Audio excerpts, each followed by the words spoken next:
Hello. Today we're going to be doing Genesis chapters 25, 26, and 27.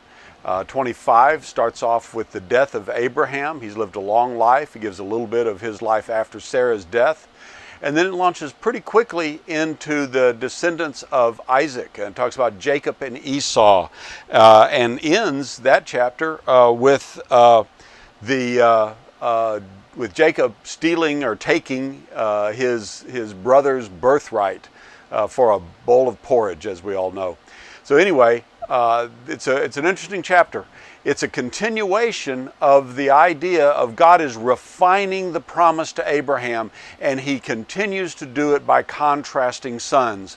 Remember, we started off with Cain and Abel. We started off with Adam and Eve and their sons Cain and Abel. There was a contrast. And then Cain kills Abel, and then there's Seth. And then there's this contrast between Seth and Cain, good and bad. And then that leads all the way up to the flood. And then Noah has three sons, but there are two of them that are particularly called out. There's Shem and Ham is the one that is cursed, and Shem is the one through whom Abraham ultimately comes about. So always this conflict of sons. And then we have Abraham, and he has the conflict of Ishmael and Isaac. And then we get to Isaac, and he has two sons, Jacob and Esau. And there continues to be a conflict. There's always a good and a bad, a good and a bad, a good and a bad. We see this over and over and over again. So then we get to chapter 26, and it is interesting how history always repeats itself, because that's the story of Isaac and Abimelech. And if you remember, Abraham had the similar problem, and it's where he has decided that they're going to see Rachel. She's beautiful. They're going to kill him so they can have her. And so he says, Rachel, say you're my sister. And technically they're more like cousins, but they are definitely related. And so anyway, we see that those ideas continue on.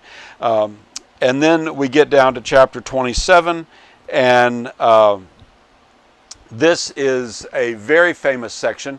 This is the section where it talks about how Jacob completes his stealing of Esau's birthright, and now he's going to steal the blessing from his father as Isaac is about to die.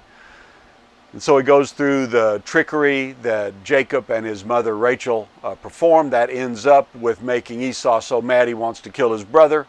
I said Rachel, I meant Rebecca. Rebecca decides that she wants Jacob out of there, so she goes to Isaac and says, let's not let Jacob marry someone from the Canaanites. Let's send him back to my brother. And that's how the story ends. So enjoy the reading. Again, these are passages that were very well known, and I hope you enjoy and look forward to talking to you again tomorrow. Take care.